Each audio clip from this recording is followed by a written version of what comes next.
And we're live. Okay. Check 1, 2. We're on. What's up, guys? So let me make sure that we're on. Let me make sure.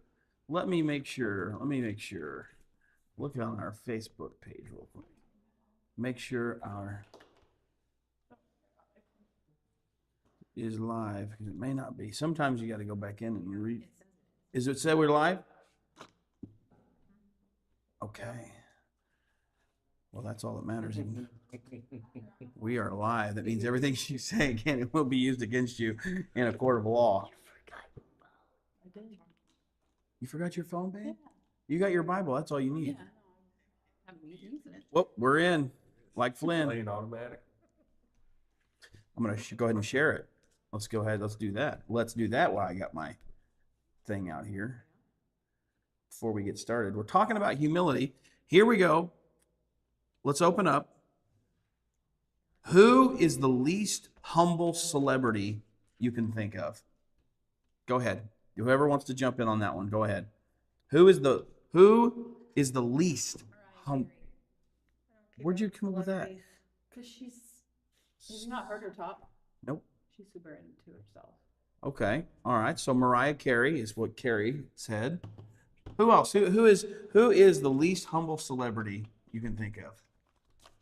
I mean, there's a lot of. Floyd Mayweather, boxer. I mean, he's just as prideful as it gets.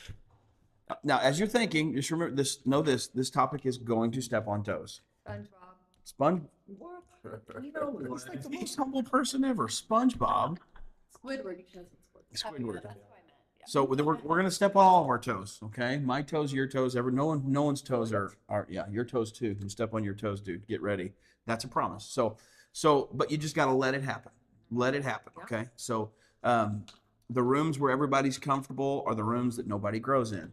So if everybody's comfortable, you're not going to grow. So we're going to get into the rooms that are challenging and hope that in those challenges that we grow. That's the whole goal. So pride hides best in church people.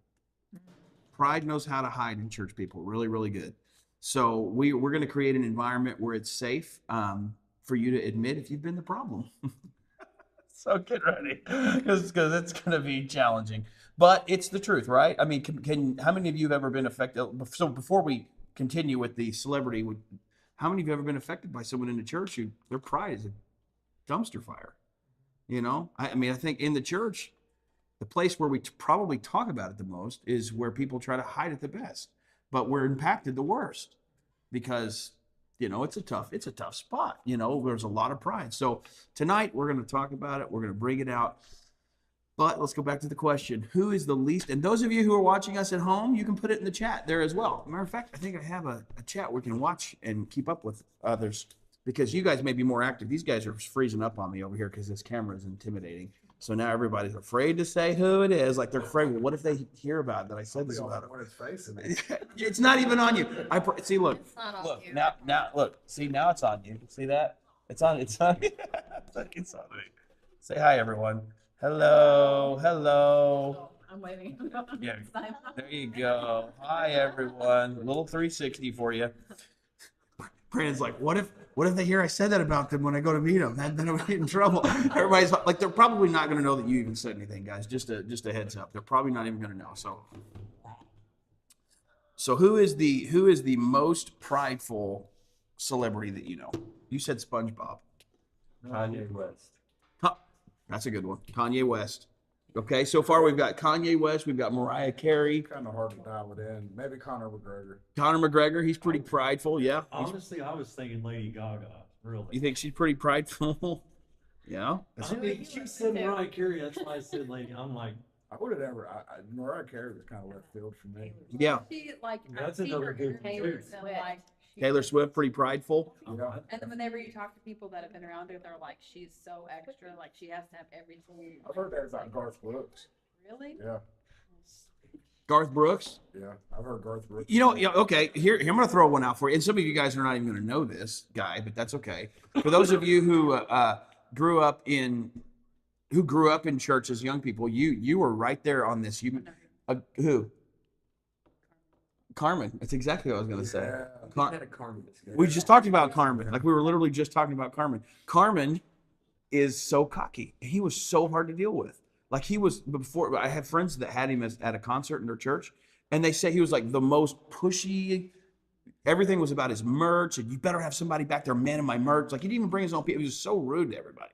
Anyway, yeah. So Carmen, I'm still not healed from that one because those are, Isn't he he's passed on. Yeah, he's with the Lord now. Hopefully, we'll see. the Joel Osteen guy? Joel Osteen, you think he's prideful? Yeah. Yeah, it could be. Maybe. Carmen's But now I feel like I'm judging. Yeah, now you're judging now. Yeah. I'm gonna say Amber might. No, just kidding. Carmen's gonna come with a disclaimer that the last time we talked about him was fanboying over us. Yeah, we were having a good time with it. We did have to change his music video because it was getting a little tense in there. It was was getting a little scary for the young. The He was like the meatloaf of the Christian sect. yeah, he's categorized. Did you look him up? He categorized as a rapper. Yeah, He's categorized as a rapper. Yeah, Yeah, he yeah. had to change with the times in the mid-90s, and he had quite a few raps. He always sounded like a black guy when he was talking. He's like, "Yo, dude, what's the like?" He was always accent. And he's Italian, but he was doing an urban accent. Anybody online? You gotta. Who is your most prideful? The most prideful celebrity. Put it in there. Okay, so now, why did you pick him? Did we already answer that? Why? Anybody got a why behind it? I was saying because I've heard a lot of people say they've met her or they've like have worked with her, and they said that she always has to have a particular thing in her dressing room, and if she doesn't, like she throws a fit. Like she's very extra. Like has to have like a bowl of only green Yeah. M&Ms, like that kind of a thing. Like she thinks she's it. Floyd Mayweather, he's constantly got that showman on. Like he's constantly flashing his money, constantly He's with the briefcase out. always has a backpack full of. Rumors he's broke. Could be. There's constantly something about money, and I've got money, and I've got this, and anyway. So here's what's interesting about the question is we all answered it fairly quickly, because we can see pride pretty clearly in everybody else. It's easy to see it in other people. You're like, glad I didn't say anything now, actually. The problem is pride doesn't announce itself in your own mirror whenever you are struggling with it. It dresses up, it calls itself confidence, calls itself standards, calls itself, I just know my worth. These things, it's dressed up. And somehow we never recognize it in ourselves the same way we recognize it in the people that we've just named. So tonight we're not studying them, we're studying us. Philippians 2 and 3. If you got your Bibles, let's turn to Philippians 2 and verse 3. Philippians 2 and 3. I have learned that if you get to Ephesians, you're almost there. I lost Ephesians. I feel like Ephesians, really? You did? My tab fell off. What are the odds? She just lost Ephesians, as I said. Ephesians. Telling you. Ephesians is kind of like if you're struggling turning there, whoever has a hard time with those little prison epistles, you got Philippians and Colossians and all those. So if you look for Ephesians and Galatians, it's just to the right of that. So you've got Galatians and Ephesians. Slow down. But you better hit the brakes. Or you could sing the song. You could. What if you don't know the song? You don't need to know. Learn it. It's on YouTube. Galatians and Ephesians. You get to a Galatians and Ephesians, it's just to the right. Slow down, pump your brakes. Philippians 2 and 3. You got it, babe? Read it for us. Do nothing from selfish ambition or conceit, but in humility count others more significant than yourselves. The NLT says, don't be selfish. Don't try to impress others. Be humble, thinking of others as better than yourselves. You know what's crazy? This is a fact. And I'm not saying I'm just wired this way, okay? So and this is not me trying to be prideful. I'm going to be trying to be transparent and not sound prideful whatsoever. I think everybody's better than me, but not in an insecure way. Like as a kid, have you ever watched basketball? And like as a little kid, you watch these basketball players and you automatically thought they were older than you. And now here I am older than all the basketball players. But when I watch basketball, I still think they're older than I am. And it's the same way. Anytime I see people who have things, they have a car that I know they didn't, go pull off the lot, but they have a responsible credit score and they can buy it. I'm like, these people they got it better. They got it together. They're better than me. In my mind, I'll have that in my mind. They're further down the road. I don't want what they have. But in my mind, like I immediately settled back. And for some reason, I'm like, man, one of these days I'll be able to have that stuff together, even though others may be looking at me saying the same thing. And we all kind of look at each other in our own perspective. But in my mind, I always think about they have something more together. Like they have, and I don't know how or why I'm wired, and I'm not insecure or anything, but I just automatically think that way. Like this person has so much more figured out. They're so much more capable, and I'm thankful to have those people in my life. That's how I work. So I think that's the healthy way, is whenever I see that and I have the habit, I'm like, how cool is it that I get to do life with somebody capable like that? And I'm thankful for that. So I think that's a healthy way to process it, so it doesn't become insecurity and comparison. You're to the point where like, I am so blessed to have guys and women like that, around my life. And so Paul is telling us, he says, what should be the attitude of believers? What should be the attitude of believers towards others according to Philippians 2:3? Our attitude is to consider them better than us. Okay, not because we're insecure and weak and frail, but to say, hey, this is a high caliber person. Didn't Jesus do that whenever he first met? Who was it that was Philip? Is it Philip that was sitting by the tree whenever he first went to go call them? And he said, here is an Israelite in whom there is no deceit. Like this, he immediately starts talking about the good things about this guy right out of the gate, because he began to esteem him higher. Right out of the gate, he began to esteem him high, began to put this great mantle of love and appreciation right out of the gate. So Paul writes it plain. Do nothing out of selfish ambition or vain conceit, rather in humility value others above yourself. Now, slow down on that phrase, okay? Vain conceit in the Greek is kenodoxia. Kenodoxia. Vain conceit is the Greek word kenodoxia, whatever you want to call it, which means empty glory. Chasing recognition that doesn't actually mean anything. Empty glory. Okay? So do nothing out of selfish ambition or vain conceit, meaning you're chasing something nobody really truly cares about, but for some reason it's your everything. It's so important to you, and everyone's like, why have you made that such a big deal? That is kenodoxia, empty glory. There's not really a purpose for it. Chasing recognition that doesn't really matter. I'll do it for what? Why are you constantly trying to, constantly chase that affirmation? Stacking up applause that disappears the moment the room's clear. But it's so important that you are in that center line of attention. We live in a world that has built an entire economy around vain conceit, kenodoxia, vain, empty glory, followers, likes, clout. I had a kid the other day that was all about his hair being a certain way because the kids at school have determined his hair was too long. He's literally getting a haircut and doing something that he's really not even comfortable doing because the people at school have told him that they probably should. It's like, why are you chasing this clout for? He's chasing their approval. He's wanting to know what they want so that whenever he makes Instagram videos, which he does a lot of, he's got his hat a certain way, his head's held down. Like he doesn't even just look at the camera.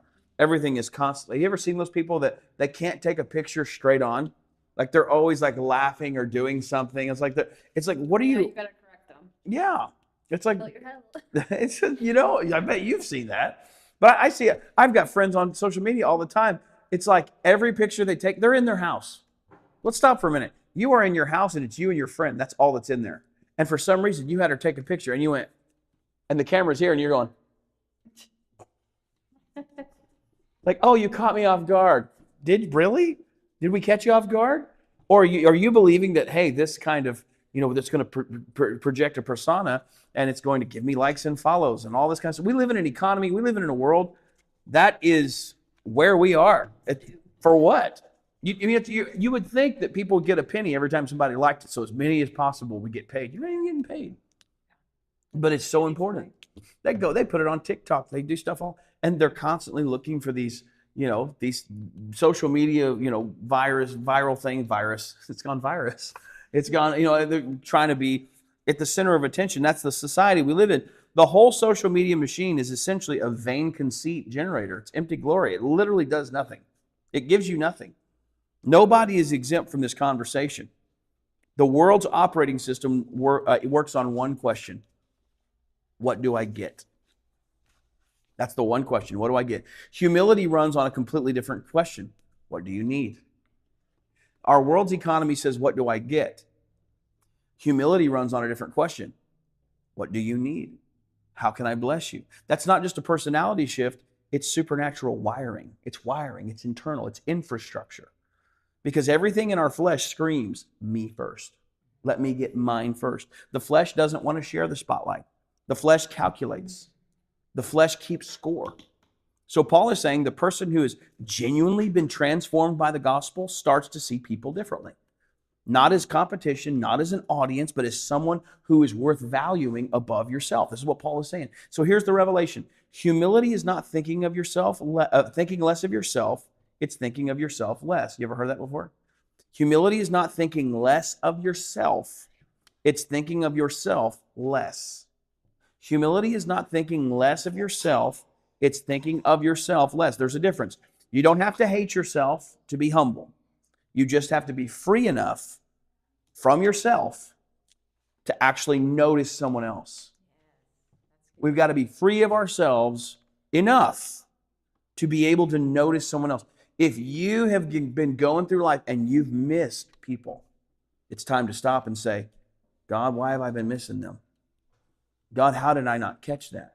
That to me, whenever you find somebody that's hurt themselves or something that's happened and you've been within proximity of them and you just went on by them, not intentionally, you just, didn't cross paths with them, and you find out something happened and now all of a sudden it's like, man, I was just in church with them. Man, I was just at school with them. Man, I just the other day. And it makes me stop and say, okay, hang on a minute. Am I thinking of myself less enough that I can notice people? Am I missing that? It should always be something that we check when we hear of something like that. It should always be a humility check that I need to be checking on my people. We're having this conversation right now and nobody's had to die for us to take this inventory. A lot of times something tragic has to happen for us to start taking inventory. Paul is saying you should take inventory every single day.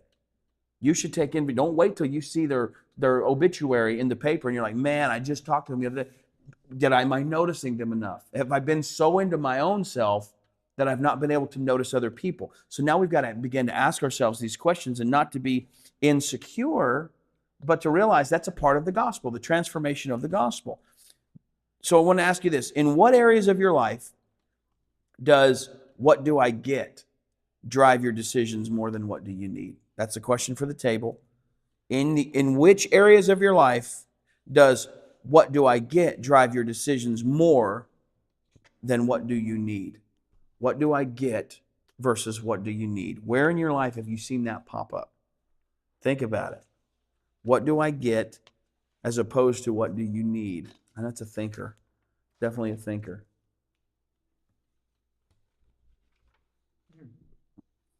Can you give any of that? I was just getting ready to say that. Yeah, You give me an I'm example. thinking. Grocery shopping. There you go. Grocery shopping. Grocery shopping? What do I get as far as, ooh, yeah, that's it. You don't need, especially if you go hungry. I'm grocery shopping, I'm buying all kinds of snacks. That's a When you good. go to Walmart, you don't want to go to the clothes section or the automotive section. You wanna go Dave, to that- better watch it, bud. Yeah, stay away from Walmart. Yeah, man, I'm telling you. Too much stuff in there. They got too many hooks in the water, I'm man. going to ruler where I, Go to Multi, that's where yeah, you go. there you Yeah, go. exactly. How many times have we stopped and said, hey, what comes with this? What all do I get? What all am I getting? Yeah. I want to know what all am I getting here? What's coming to me? Tax time. We get to the point where we're like, okay, how much am I getting? I want to know now. I want to know this. We see car shopping. We see it in car shopping. What do I get? What all comes with this? As opposed to what I need and what do I get? We have that mindset of what I want to get everything that I should be getting. Oh, here's one. When somebody passes away. Inheritances. That's a bad one. That's a real good spot to look at too. Family's destroyed over this. Absolutely dismantled because of inheritance. I deserve this. Everyone's promised them everything. They promised me that ring when she passed. Where is that ring? It's the one thing I want. I don't want nothing else. Well, I mean, maybe her, this, but I don't want, everybody what's coming to me? I want to know what's coming to me. What do I get instead of, well, what do you want? You can always tell a real healthy situation is going to happen when siblings are like, hey, I am not entitled to anything. whatever you guys, let's just, whatever you want. I want my father-in-law's family, you know, and I'm not sharing anything that I don't think that he wouldn't mind me sharing, but whenever his mother passed, it was just so smooth. Whatever you guys want. It's like every sibling knew just where to, there was such unity with them. There was no one mad. You know, there was houses, there was all kinds of stuff that was a part of that, you know, and they were just satisfied, and it was such a blessing, you know, because they weren't stuck on what do I get? That was more like, what do you need? Hey, you need a house. Hey, you need XYZ. Hey, you would benefit from this. They knew what each other, instead of saying, I want this, and I want this. It's whenever we get stuck on the, I want this, and this is, I'm putting my foot down here. Their whole posture was, what do you need? Hey, you need a car. She had a good car. How about you take the car? How about you take this? You need this.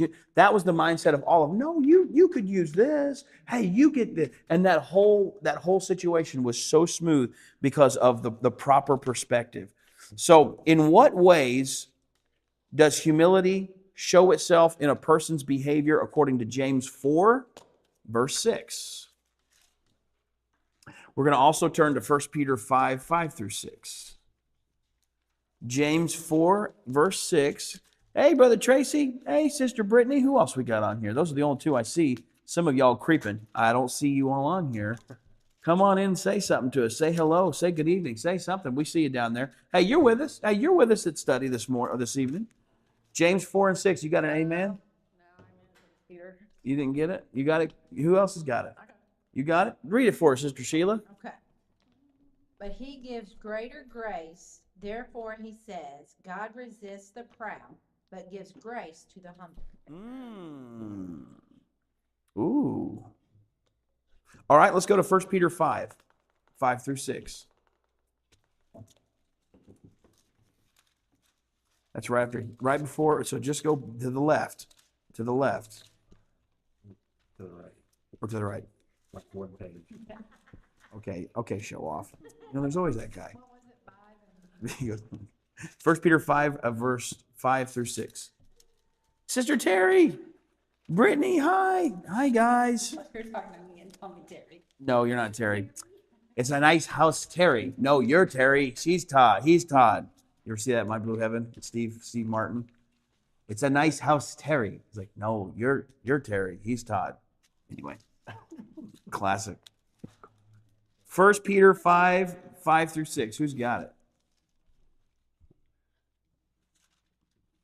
I got it. You got it? Read it, Zachary. Likewise, you who are younger, be subject to the elders. Clothe yourselves, all of you, with humility toward one another. For God opposes the proud, but gives grace to the humble. So in what ways does humility show itself in a person's behavior? So how can you tell if somebody's humble? What's something about them? The expression on their face, their attitude. Oh, yeah. You can tell a lot by an attitude. Yeah. How they treat people. How they treat others. Like Mhm. the ones that don't ever get recognition, and like people will make their way to go over there and see them. Yeah. They do good hidden. They do well hidden. They don't like being propped up or, Yeah. like praised. Yeah. Yeah. They truly love the work that they do. You can tell when someone just truly loves the work. I love that. Oh man, and especially around these things that we have going on around here. I love someone that just loves the work. They love the work. They love the people. They just love to love the people. They don't need the pats on the back. Matter of fact, they get a little awkward. I love someone who gets a little awkward with praise. They're working on it, but I love it when they get a little awkward. I had somebody the other day I'd give public affirmation to about something. And they messaged me later and they said, thank you so much for the public affirmation. Or they didn't say it like that. They said, thank you so much for thanking me. You know, I appreciate it. And I'm going to keep on doing this, you know, what I've done. You don't have to thank me publicly anymore. And they said that with love. You know what I mean? But they said, just so you know, I appreciate it. But you don't have to thank me every time. It was their way of saying, I love the work I do. I just love the work I do. I love what I get to do.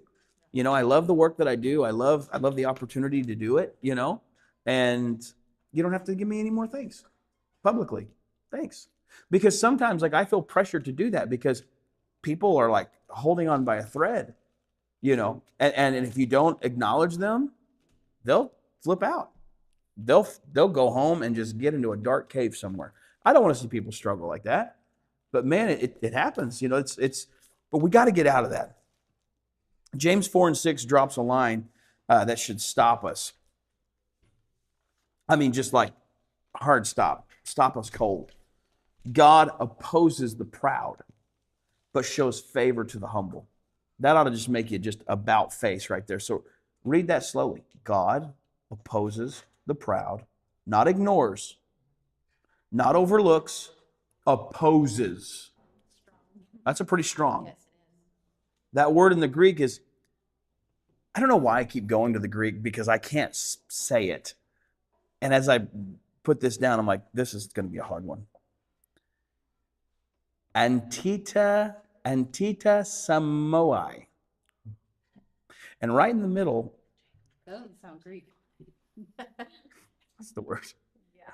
You see, Yeah. that Go is ahead. so inappropriate. It's spelled ANTITASSAMOI.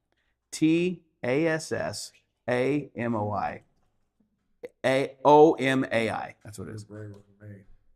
Antita Somei. Antita Somei. Sounds good. It's a military term. Huh? Where's Jacob at? Yeah, No. you would know. He would know it. Yeah. That's what I'm saying. I'm sitting there, I'm like, And he would be like, actually, Antita Somei has multiple meanings. He wouldn't say it that soft. I don't want to blow everyone's ears out. I got a microphone on. I miss him. He's doing homework. He's doing homework. I seen him Monday on Kings Highway. I pulled her in the corner. and- Holding the side. What's he doing? What's he So he doing? dropped- Debate me. Bring it on. I miss that. He says he's doing homework tonight. He'll probably be watching it a little later. We miss you, you turd. We do. We miss you. It's a military term, and it means, so oppose, listen, this is crazy. It means to arrange yourself in battle formation against someone. That's what they opposes the proud. It means to arrange yourself in battle formation. That's not the position you want to be in. With God? You know, I mean, that's not just overlooked. That's not slight. That's a big deal. God literally positions himself in opposition to the posture of pride. Like he literally takes the safety off of his weapon. He's ready to fight pride. Like he goes into battle stance with a spirit of pride. That's alarming, okay? And Tita Somei, which means if you're proud, you're not just lacking a virtue, you're in a standoff with God. I'm telling, won't that? You are.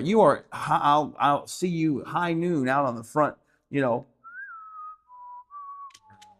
you are in a standoff with God, and He is the fastest gun in the West. He has called you out, and He says, "I want you. I want that dead. I want that gun." Pride comes before fall, probably. Yeah, because you done got the wrong attention. Hey, you know, it's kind of like the United States. You don't want to get on the wrong side of our attention. You can sit there and do what you want all day long, but when you finally get our attention, they're learning right now what happens when you have our undivided attention. You don't want it. Okay, that's the kind of thing that happens with our pride. You can sit there all day long and go. One day you realize he's opposing with a military stance against me right now. That's a strong spot, especially when it's God who is the general and the leader of the opposition against you. So it's not just lacking a virtue. You are in a standoff with God. And friend, if there is a standoff you will lose every single time, it's that one. You're going to lose 10 out of 10. You're going to lose. When you step into that arena, it's over, bud. Just forget about it, okay? So 1 Peter 5:5, we just read that one. All of you clothe yourself with humility toward one another. That word clothe is the Greek word enkombumai. ENKOMBOOMAI. Enkombumai. It's the word used for trying on an apron. I love it. Wait, what did I miss? Say that again. Okay. 1 Peter 5:5. All of you, clothe yourself with humility towards one another. That's the Greek word that means tying on an apron. Put your apron on. Tying on an apron. That's what that enkumbai. It's like tying on an apron, meaning I'm going to work. I'm covering myself with humility. Makes sense. Have you ever seen what some of these aprons look like on a masculine, strong man come walking out Hey, this ain't mine. This is hers. I had to go get the stuff off the grill. And I didn't want to get something all over my white shirt. And he comes walking out with this pink apron. This ain't mine. This is hers. But I didn't want to get myself. To be clothed with humility, it's like tying on an apron. It's like putting on an apron, a servant's apron, though. So to put on a humility, that incumbei, it's like putting on a servant's apron. That's what that means, is to tie on, to be clothed in humility. It means to tie on a servant's apron. Oh, Brother Jamie Childs, to set one. Oh, there you go. He is putting it in the chat. Bro, thank you. There it is. Help me, please. I need help in the chat. They're helping so you got to be able to go back and have some good notes ready. Thank you for my note takers, my chat note takers. We were talking before, Sister Sheila was saying she takes notes in her book, so she doesn't put them in the chat. I got to have those, but I also got to have those in the chat that puts them in there too for us. Thank you for both of you. I'm thankful for all of you. It's like putting on an apron. Inkumbumei in Greek, it's the word used for tying on an apron. So you know what that means? Humility is not a feeling. Humility is not a way you feel. Humility is not a way that you feel. Okay? Humility, it's not a mood you catch on a good day. Some people are only humble whenever it seems like things are going well. I don't have a problem with being humble when there's enough to take care of what I need. I can be humble whenever my body isn't racked with pain. I don't have a problem with humility whenever things seem to be going somewhat in my way. It's not about how good things are going on around you. Humility is not a fruit of life going good, and so now you can just put on humility. No, it's a choice. Humility is something you have to choose. It is not the results of life going good. It's something that you put on. Humility is whenever you're about to have to do a hard job, you need to grab the servant's apron and put it on. There's a lot of folks that everybody wants to be the leader with the shiny brass armor. David was a person who fought Goliath with a servant's apron. He didn't put on the king's crested armor and the king's fashioned sword that was the highest quality. You better believe the king had the best sword in the land. You better believe he had the best looking, best fashioned armor in the land. You better believe he had the best of the best. David killed giants with a servant's apron. Jesus slayed giants by getting down and washing his disciples' feet and told them that if you won't let me do this, you'll be none of mine. He's saying you have got to be ready to understand the most powerful thing that you could put on before you face a situation is a servant's apron. Inkumbumei. It's putting on the servant's apron. Being clothed, meaning I'm getting ready for battle. You want to know how to go to the front lines? You want to know how to go into battle? Shield my sword. No, where's your servant's apron? That's right. Humble That's yourself good. before the Lord. That's right.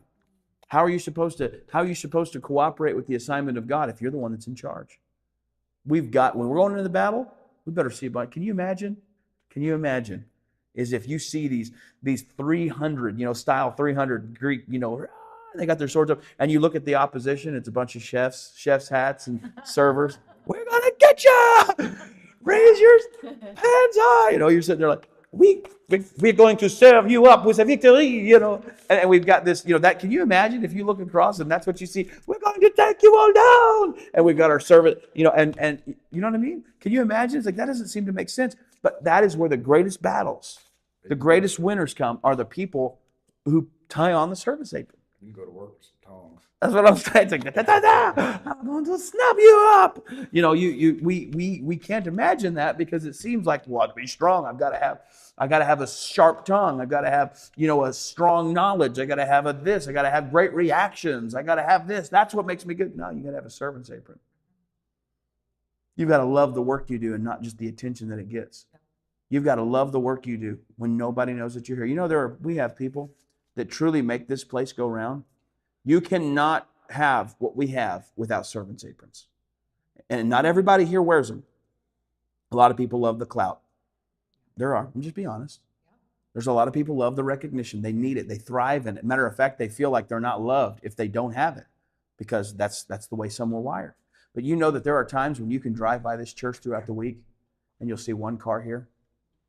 And you know what they're doing? Hidden. Making this place go round. They're hidden. Nobody knows they're here. Sunday, we got done. Look around. You see any trash anywhere? No. We had a massive potato bar. Made $846. Praise God for that. Made a great, that's incredible. Going towards what we're doing here, getting ready to put a door in over here. It'll be cool. So many things we're doing. And you look around, this place is spick and span. This cafeteria is clean. You know why? Because when everybody went home, the servants' aprons came out and the battle truly started. And we are where we are because we have a strong servant apron. Inkumbu mei. People who are not afraid to tie that's the way you want to tie one on. If you want to tie one on, you want to tie on a servant's apron. That's the greatest way that you do it. And serve. Clothe yourself in humility. Humility is not a feeling. It's not a mood you catch. It's something you put on. It's a choice. It's a daily, intentional act of dressing yourself in servanthood before you walk out the door. Before I leave, where's my servant's apron? In the super, you can even do it. You can even, I'm leaving God. I'm tying in Jesus' name. I'm putting on my, whatever it is. Tie behind it. You'll put it on. I'm leaving. Let's go, God. I'm ready to serve. Go through that. You raise your hand. You pray. Hey, just mimic doing that. I'm putting this on. I'm going to serve. Let's go. You know, there's some people that do this. They do the crucifix across their heart. You know what? Do this. Put it around the neck. Tie it in the back. Let's go. I'm ready to go serve. I'm ready. You know, when you do outreach, we ought to get a bunch of servants' aprons and put the spark on them. I think that'd be cool. I should be teaching this in an apron. Huh? Yeah, I've come to serve. Put on your apron. Put on your backpack. Put on your apron. Put it on. It's time to serve. We've come to serve. That's what we're there. So here's, that's right. Apron. There you go. That's right. Backpack in the back, apron in the front. It's like a mullet. It's like a holy mullet. Got my apron in the front, backpack in the back. It's the holy mullet, y'all. Thanks, Tyler. Hang on. Let me show you the back. Tyler, you ready? He likes the shirt. Let me show you the back. Can you see it? It says Pastor Aaron on the back. Ricky Bobby. It's like a NASCAR shirt. Thanks, Michael. Yeah, that's what I was going for. Never thought of that till just now. So thankful for that. A nice bowler shirt, bro. Got a red Bronco parked out back. You got a game going, pal? Yeah. Toothpick stuck. You ever see Uncle Buck twirling the toothpick and it gets stuck? Got a brand new Bronco parked out back. Red. Instead of a red Bronco, it's a red Firebird. I used to have a red Firebird. Did you know I had a red Firebird? Yes, I did. And you remember the red? You remember the red Firebird? Remember the bathtub? It had a bathtub in it. A bathtub, a shower stall sitting right out in front of this church. Somebody dropped it out of the back of their car. It was standing straight up. Bam! Smoked it. Another time I was in it and I was traveling back and forth, and the hood I didn't clamp it back and went flying up. So it looked like I had little devil horns on the side of it going down the road. The holy mullet, Brittany put it on. Shut up, take my. Tyler said, "Shut up, take my money." Hey, come join my boiling team. Come join my bowling team. We'll knock them down for Jesus, in Jesus' name. Man, we were just talking about the tempo. Core was talking about whenever the heater core went out of it, and it made him sick because the whole family was riding in it, and he ended up, he got sick and he had to puke out that big of a hole in the window and just put his head sideways because my dad refused to stop. He would not stop. Go out the window. He did, just all down the side of my temple. Lord help me. Oh my. Don't let Cord drive your Yep, vehicle. the Pro. Yeah. Yeah, he blew up your vehicle, Corsica. Cord blew up Michael's Corsica. Drove it one time. This dude, this guy can make a Corsica sing. Dude, I don't know how he could beat anything. He had what was it, a V6? It's just a V6?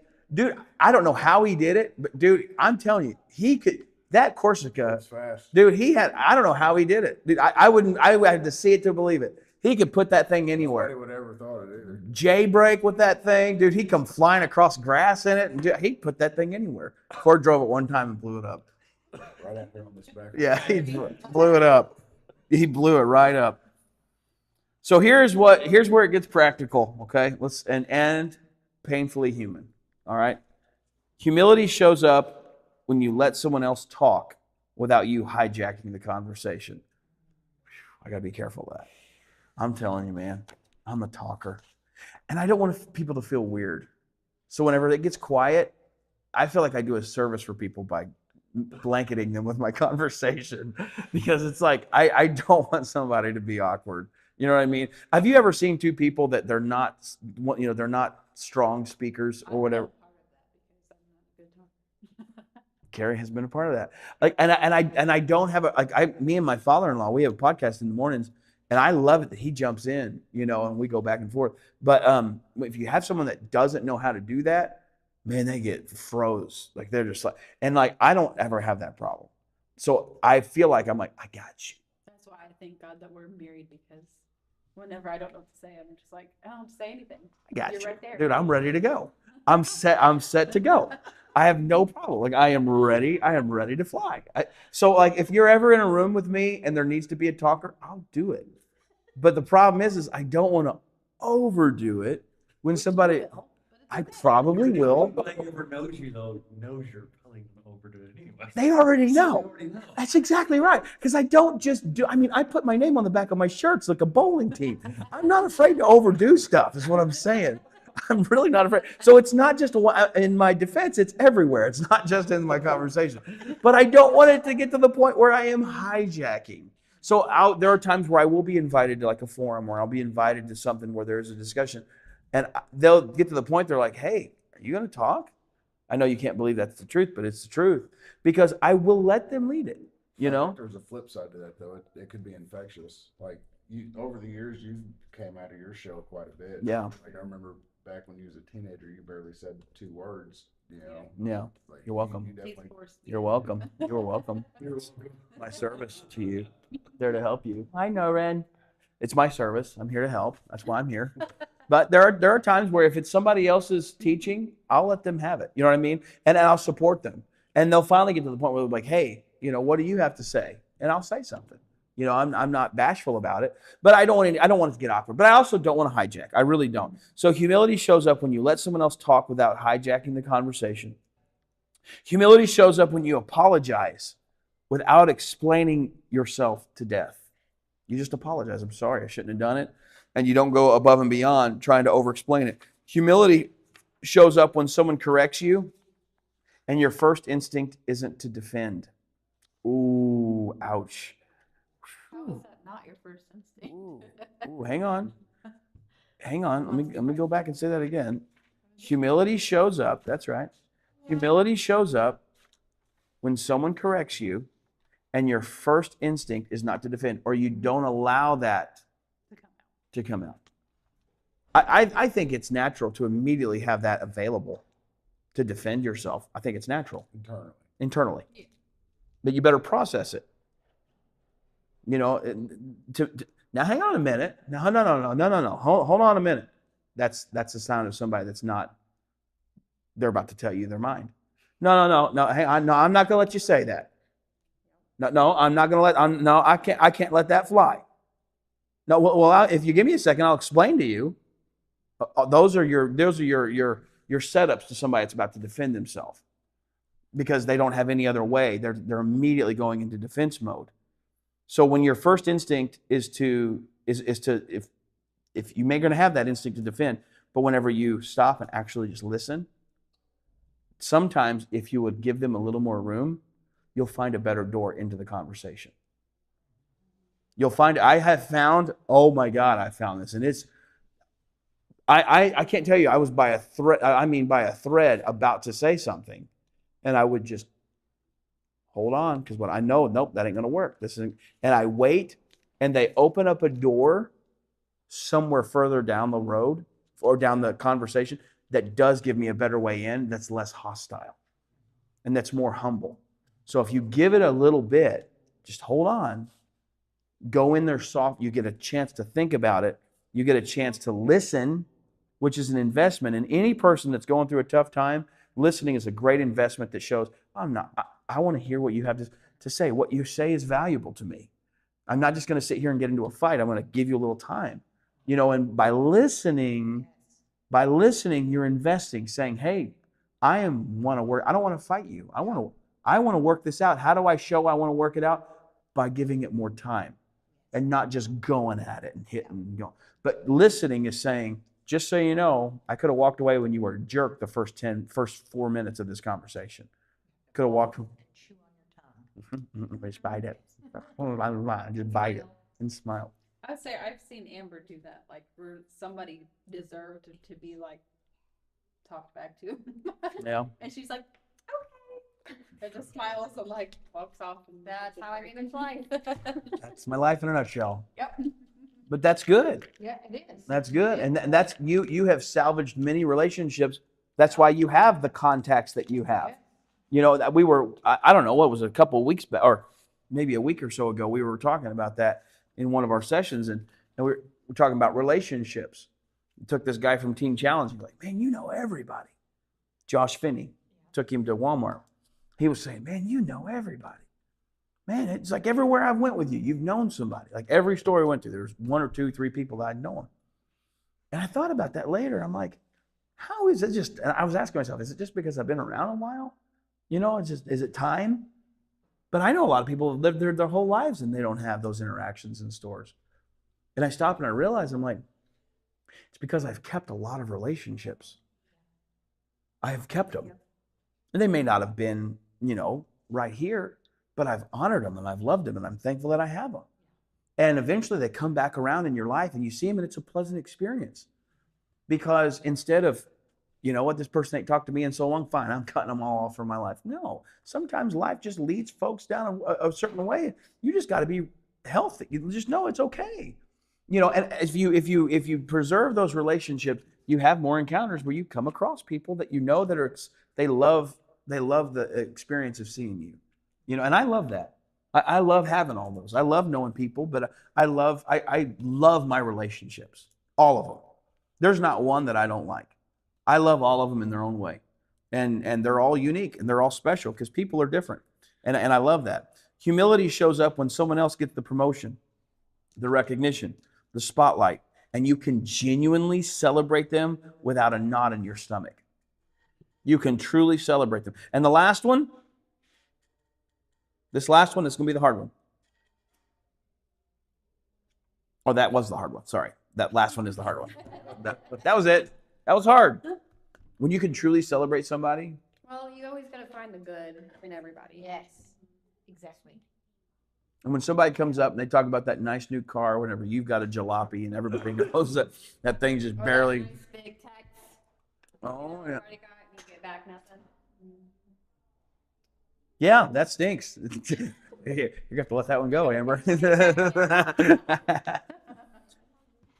feel better now. That was hard. That's hard. It's hard. It is. It is challenging. And that's the one that separates the performing humble from the actual humble. So when someone corrects you, let me ask you this, opening this up, man, we're running out of time. When someone corrects you, even gently, what is your first internal reaction? What does that reaction tell you about where you are in what we're talking about right now? So what is your first internal reaction? We'll get just a couple. What's your first internal reaction when somebody corrects you, even gently? I get hot every time. About my tongue. I do. I don't. For me, it really depends on Yeah. who's giving the correction. Right. Like if there's respect there, like I can be quiet. But if it's somebody I don't like That's real cocky. I It's want to like go that. somewhere right off the bat. But I still try to bite my tongue. Yeah. It's hard. Yeah. It's hard. Oh, it's not easy, man. Or delivery. It depends on delivery. Yeah, how they deliver it. Exactly. That's a That big really part. probably more to me than anything. Yeah, and that ties with that. If you have history with them, they're going to know how to deliver it too. I've got a mindset. I guess it was kind of embedded in me when I was in the motorcycle club. That it was give respect, get respect. If Yeah. you give me respect, I mean, I can you can correct somebody with respect. You know, That's good. You don't have to be. I think that's a great way to put it. Correct somebody. If you need to do it with respect, don't do it in dominance. Don't do it just to be overlord, but do it with respect. I think that's a great way. You can correct with respect. Tyler says rage, gets aggravated, being corrected, depends on who it is correcting me and how they do it. That's Brother Tracy. That's exactly what we're talking about right now. I immediately, whenever I get corrected, I get a little hot right out of the gate. And you'll never know it. You'll never see it. To be honest, like you do feel that in the inside, even if you don't express it, even if you don't show you're angry. When someone comes at you like that, you do feel that. Carrie can't hide it. Carrie, she'll go, "Ah." Like, that's what she'll do. Well, and then her forehead gets tight and she'll go on. Blah, blah, blah, blah, blah, blah. Because it's always you. Oh, wow. Oh, wow. Because it's always me. Different inside home, you know. Yeah, it's somewhat different. But I think there's times like when, if we're being real, like if it's something we know that we need corrected on, it's like we feel this, like, Yeah. you're right. You're right. Oh man. You know, if you could say that right out of the gate, if there's some truth to it, you're like, oh, you know, if you could just somehow in a relaxed way saying, I needed it, boy, that would hurt to hear, but man, you're right. There's times where I'll say that and what they said wasn't accurate. But I'm like, there is a solid chance that you are accurate about that. And later on, no, you weren't right. I had a situation not long ago. I had some folks that come up and had some opinions, you know, about some stuff that was happening around here, you know, and I first received it and I heard it and I'm like, oh man, you know what? I didn't even consider that. And then later on, I thought about it. I didn't immediately say anything, but I thought about it, prayed about it. And then I'm like, nope, they're wrong. And I went to her and she's like, they're wrong. Went to some counsel. No. What we were doing is what's happening is important. And I'm like, but I didn't dismiss it. Right.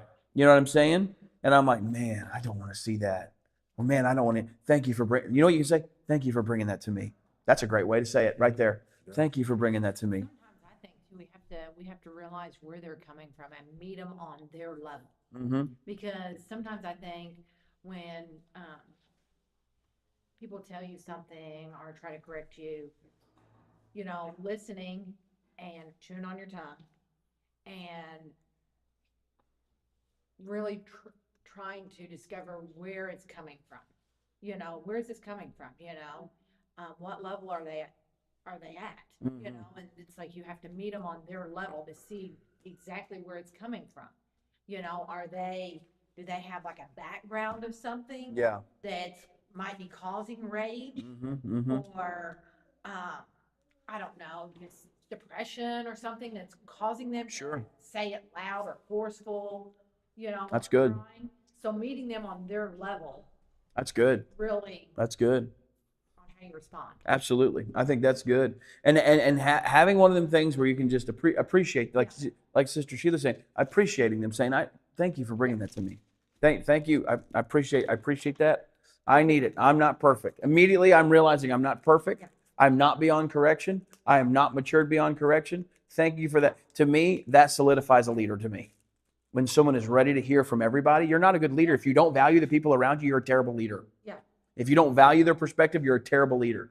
If you don't want to hear what people have to say about you, even if it's not flattering, and you want to dismiss everybody, you're a terrible leader. You're a terrible curator of relationships. We've got to stop and say, thank you for bringing that to me. Because there's a reason why they're saying it. Yeah. So it's like, where is it coming from? Yeah. Meet them on their level. Is there something, you know, that you don't know about that's hidden that they're saying it, and they might be saying it with rage or like, "Arr," you know, Yeah. but actually deep down they're hurting Yeah. from something. Oh, but that's it's good. not- That's good. That's a man thing for sure. For sure. We- Definitely. Sadness becomes anger. Yeah. That's what I'm it. saying. It might be something that they're covering up. So actually just being silent and listening and trying to meet them on their level of what are you truly trying to get out and tell me? Mm. I'm listening. Yeah. Just tell me. That's what wearing a servant apron sounds like. I want to serve.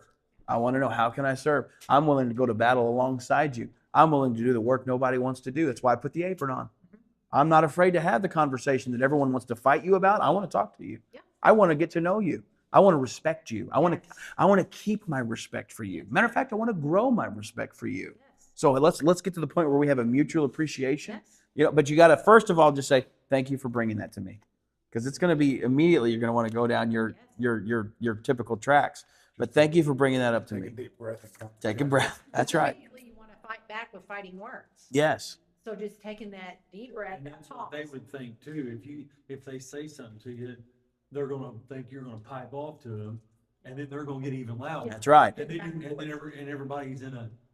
Any growth goes out the window. Then. It's You look like completely, a fool. Yeah. You start Yeah. laughing. yeah. Just laugh. It's this guy. So let me run through let me Right now. let me finish this. Let me finish this up because I've got quite a few things I'm not going to get to, but we're going to get into these. So really fast, how does humility protect us from temptation? I'm going to read it. It's 1 Peter 5:6-7. Humble yourselves, therefore, under God's mighty hand, that he may lift you up in due time. Cast all your anxiety upon him, for he cares for you. Now watch this. Most people don't connect humility to protection from sin. But watch. Look at what Peter does here. He links humility directly to anxiety, and anxiety directly to temptation. So humility connected to anxiety, anxiety, temptation. So here's how it works. Pride says, I've got this. Pride says, I don't need any help. Pride says, I can handle this on my own. And when you live in that posture, when you refuse to be under anyone's authority, when you refuse to be accountable, when you insist on doing life solo, the pressure builds. The pressure builds. And when the pressure builds, hey guys, let's be quiet over here, okay? Shh. When the pressure builds, there's nowhere to release it. You'll find a release valve somewhere. Okay? So when you insist on doing life solo, the pressure builds. And when the pressure builds and it's got nowhere to go, eventually you're going to find a way to release it. And it usually ain't pretty. It's usually not pretty.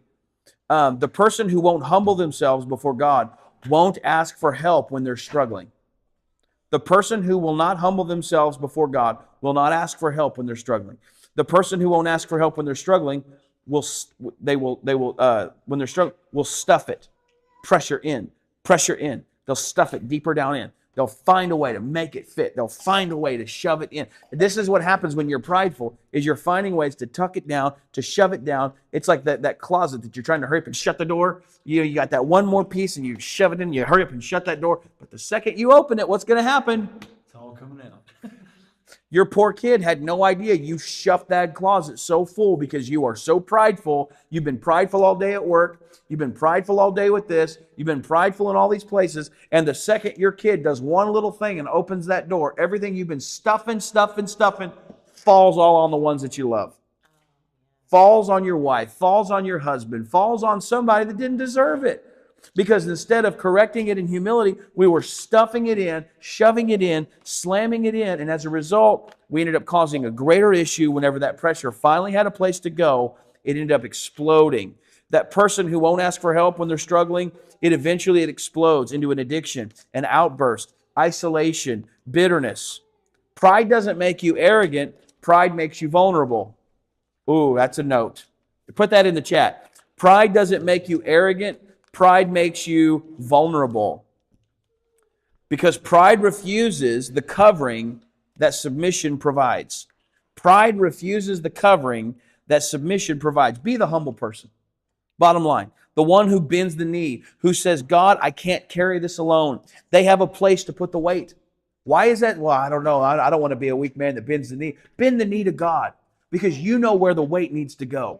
That's why you don't have the pressure that others seem to fall under. That's why you don't have the pressure. Why? Because I'm not stuffing it all in with pride. I'm being vulnerable, saying, God, take this. I want you to take this. I need your help. As a man, I need your help. As a woman, I need your help. God, I need you. God, I need my brother Mike. I need my brother Zach. I need brother Ray. I need you guys. I got to have you. I got to tell you what's going on. I'm not afraid to bend a knee and be humble. I'm not afraid to let that exhaust out. And as a result, I'm not vulnerable to attacks from the enemy because my pride is not pressuring me.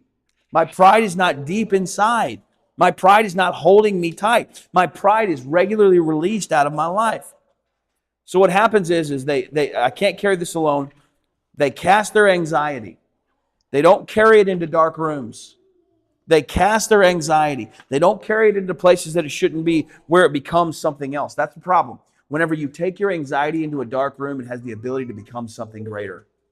Your anxiety unchecked and unsubmitted, whenever you go into a dark room, it has the ability to become something larger, something bigger. That pressure that your humility did not keep off of you, when you go into another place, it has the potential to turn into something else, to turn into something sharper, more painful. So we've got to be really, really careful that we don't keep carrying it into dark rooms. Humility is armor. Pride is exposure. So you got to think about the area, and I'm just going to rush through these because I want to get to the end of it. Is there any area in your life right now where pride is keeping you from asking for help? And the silence is starting to cost you. The silence is starting to cost you. Ooh, man. Jesus models humility. This is the one, Philippians 2, 5-8. Who, being in the very nature of God, did not consider equality with God something to be used to his own advantage. Rather, he made himself nothing by taking the very nature of a servant. There you go, Christ-like. What is it? Putting on the apron. Putting on the apron, being made in human likeness and being found in appearance as a man, he humbled himself by being obedient to death, even death on a cross. So let me paint this picture for you. Jesus, the one who every star was flung into space by, the one who breathed life into Adam's lungs, the one who holds the whole universe together by the word of his power, that Jesus took off the robes of glory, stepped into a teenager's womb, was born in a feeding trough, surrounded by animal smell, lived 30 years in obscurity, served people who never fully understood him, washed the feet of a man who would betray him, and then carried all of that weight, all of that sin of every human who ever breathed, and he died one of the most humiliating, publicly excruciating deaths that was ever designed, and he did it voluntarily. He didn't have to. He chose to. Humility is something you choose to put on. That's the model. No, I'll be humble when it's convenient. I'll serve people whenever they recognize it. When people recognize it, then I love serving when they recognize. I just love it when people see it. That's whenever I truly want to serve. He humbled himself when it cost him everything. When nobody applauded, when the crowds who had cheered him were now mocking him, he put on the servant's apron. Still did it. Even when it was the most challenging times of his life, the worst of the worst. We can't imagine the worst of his, we can't imagine his worst. As bad as our worst is, doesn't even compare. And he still put on the apron, guys. So the next time that your pride flares up because someone didn't acknowledge your contribution, remember what the King of Glory did. He washed feet and then went to a cross without a standing ovation. He washed feet and went to a cross without a standing ovation. What would it look like for you to lay down your rights in one specific relationship this week? Just the way Jesus laid down his. Where is it that I'm having all these high levels of expectation? I deserve this. I earn this. It's the least you could do. And he put on his apron and served. He washed the feet of his betrayer and then went out and dealt with the most publicly excruciating thing that you could ever imagine and died on that cross. And here we deserve something? Have I not deserved this? Have I not earned this? Do I not get this? So and the final one is, in what way does humility lead to honor? Proverbs 29:23. Pride brings a person low, but the lowly in spirit gains honor. James 4:10. Humble yourself before the Lord and he will lift you up. Both verses say the same thing with different words. You want to go up? Go down first. You want to go up? Go down first. The world tells you to promote yourself. Build your brand. Make sure people know what you bring to the table. Make sure people know and listen. And listen, there's nothing wrong with excellence. There's nothing wrong with that. There's nothing wrong with excellence. There's nothing wrong with showing up and doing your best. There's nothing wrong with that. But there is a massive difference between stewarding your gifts and campaigning for your position. There is a difference between stewarding your God-given gifts and campaigning for a position. Here's the revelation buried in these two texts. God is, first of all, not slow. He just won't be he's not slow, but he will not be rushed into promoting someone who has not been processed yet. He's not going to be rushed. He will not be rushed into promoting someone who has not been processed yet, okay? Joseph went to the pit before the palace. David went to the wilderness before the throne. Moses went to the desert for 40 years before the burning bush. Every person God promoted, he first processed. And the processing was always about one thing, getting the pride out. Getting the pride out. Because a promoted person who is still prideful becomes a tyrant. A promoted person who is still prideful becomes a tyrant. God loves you too much to give you a platform before your character can hold it. God loves you too much to give you a platform before your character has the ability to hold it. The honor God gives, nobody can take. The recognition you grab for yourself, someone can always get it back. I want to be honored by God, not promoted and excited, appreciated by people. I want to be honored because no one can take the honor God gives me. But the appreciation that others are in control of, it can shift to somebody else in 2 seconds. So let God do the lifting. Your job is to stay low for his hand, low enough for his hand to reach you. Is there something that you're going to try to make happen? Is there something you're trying to make happen through self-promotion right now that you may need to let God do it? Maybe I'm trying to do too much. So how does being humble influence the way you pursue God's will and purpose for your life? I want to ask you that, and I'm putting this out here so we can go back and reflect on this here in a little bit. Pride has an agenda, and that's the problem. When you come to God already knowing what you want, already decided the outcome, already branding the vision, you're not actually seeking his will.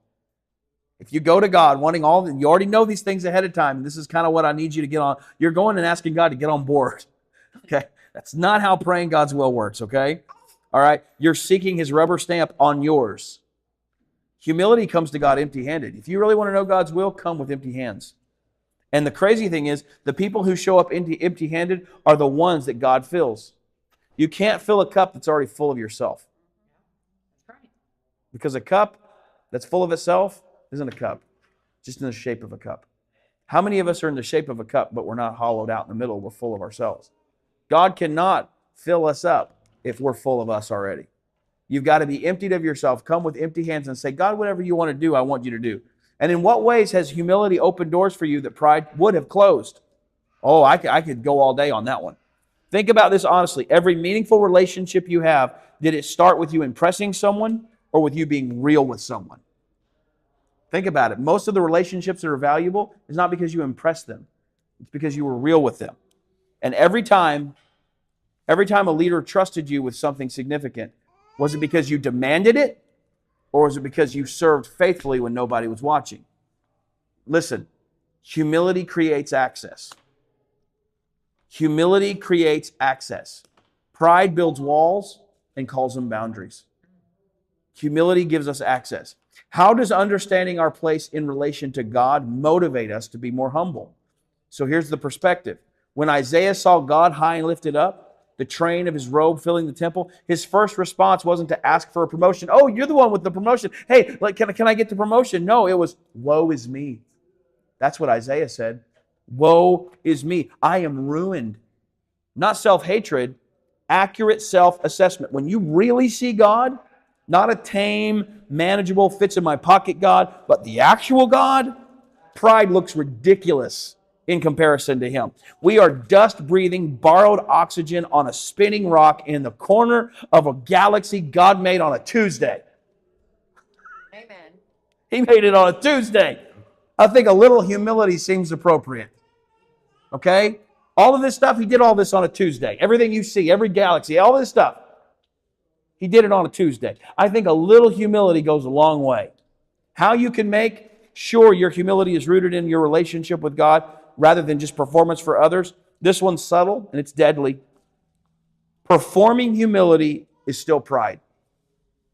There's so much that I've got to get through. There is so much that's been on my heart, but performing humility is still pride. When you're performing, it's still a version of pride. It's pride in a costume. It's the person who makes sure everyone sees how servant-hearted they are. It's the leader who talks constantly about they don't need recognition, but checks to see if anyone actually noticed. Real humility doesn't take inventory of itself. Real humility is too busy actually serving to wonder if anyone's watching. That's very important. Real humility is too busy actually serving to wonder if anybody's watching. The check is simple. Would I do this if no one ever found out? If the answer is no, that's not humility, that's marketing. There's a lot of Christians who are marketing themselves into church, trying to get better positions and opportunities, and that is not the kingdom. So what's the practical way we can all work together to become more humble for God? Accountability. I think that's really where it comes down to, is accountability. You can't grow in humility alone, because when you're alone, there's nobody to bump up against. Bumping up against each other is important. Humility is built in community. It's built in the moments when someone sees something different than you see yourself and has the courage to say something about it. Ooh, no, you didn't. Oh, yeah, they did. And that's the beauty of humility. That's the beauty of community, is it helps to develop humility. You can't do it by yourself. It takes one another. And so when that happens, it's built when you have people that will do that. They'll call it out, and you have enough relationship that you'll actually receive it like we've been talking about tonight. So today I want to challenge you. Who in this room has permission to tell you the truth about yourself? Is there anyone at this table? And if nobody does, that's a dangerous place to be in. Who can tell you about you? Who is somebody? Who has that access to your life? Who can tell you about yourself? Sorry, I had to get through all of that. I didn't want to have to come back and reteach any of it because that's it. So we're going to close in prayer. Just pray with me here tonight. Pray with us, pray with us. God, we walked in here tonight knowing more about pride than we admitted to. God, we've all been the person we've described, I think. We've all chased empty glory. We've all wanted the lift without the lowering. So God, we're asking you tonight to do something we can't manufacture on our own. Father, we want a genuinely humble spirit, not performance, not the appearance of smallness where our hearts are still screaming to be first. Real humility, the kind that looks like Jesus, the kind that washed feet, the kind that went to the cross without an audience cheering. So God, wherever pride has been running our decisions, we want it displaced tonight. Wherever we've been posturing, God, we want you to expose it. Wherever we've been refusing your correction because it threatened our image, God, break that open tonight. And God, for the person that's in this room or online today who has been striving and grinding and promoting themselves into exhaustion, let them hear you tonight because you see them.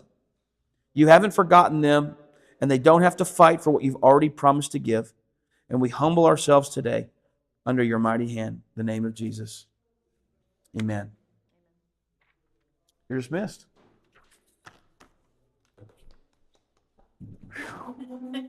Let that fillet you like a fish.